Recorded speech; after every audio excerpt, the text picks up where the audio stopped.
Berita tentang kasus pembunuhan gadis penjual gorengan, Nia Kurniasari, di Padang Pariaman, Sumatera Barat, kembali memunculkan tersangka baru. Kali ini, polisi menetapkan Paman Indra Septiawan, MJ, sebagai tersangka baru.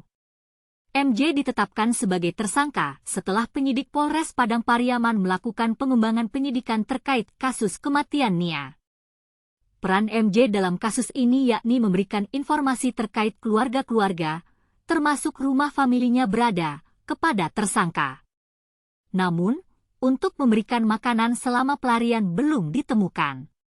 MJ ditetapkan sebagai tersangka karena melakukan perintangan atau menghalangi penyidikan. Dia melanggar pasal 221 KUHP dan juga terlibat dalam kasus lain yang masih dalam proses penyidikan. Kapolres Padang Pariaman, AKBP Ahmad Faisal Amir, mengatakan bahwa MJ sudah ditahan oleh kepolisian. Namun, Faisal memperkirakan masih ada tersangka lain dalam kasus tewasnya Nia. Tersangka sudah kita tahan.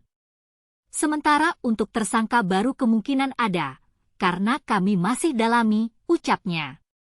Sebelumnya, polisi telah menangkap Indra Septiawan, pelaku pembunuhan gadis penjual gorengan di Padang Pariaman, Sumbar. Indra dijerat pasal berlapis hingga terancam hukuman 15 tahun penjara. Pasal-pasal yang menjerat Indra yakni pasal 338 KUP, pasal 351 ayat 3, dan pasal 285 KUP. Dalam kasus ini, masyarakat pasti bertanya-tanya, siapa sebenarnya MJ dan apa perannya dalam kasus pembunuhan Nia? Mengapa MJ melakukan perintangan atau menghalangi penyidikan? Apakah MJ memiliki hubungan dekat dengan Indra Septiawan? Dan masih banyak lagi pertanyaan yang muncul. Dalam kasus ini, kita juga harus mempertanyakan, bagaimana bisa MJ melakukan perintangan atau menghalangi penyidikan? Apakah MJ memiliki kekuatan atau pengaruh yang besar sehingga dapat menghalangi penyidikan? Dan apa konsekuensi hukum yang akan dihadapi MJ jika terbukti melakukan perintangan atau menghalangi penyidikan? Kita juga harus mempertanyakan, apakah masih ada tersangka lain dalam kasus tewasnya Nia?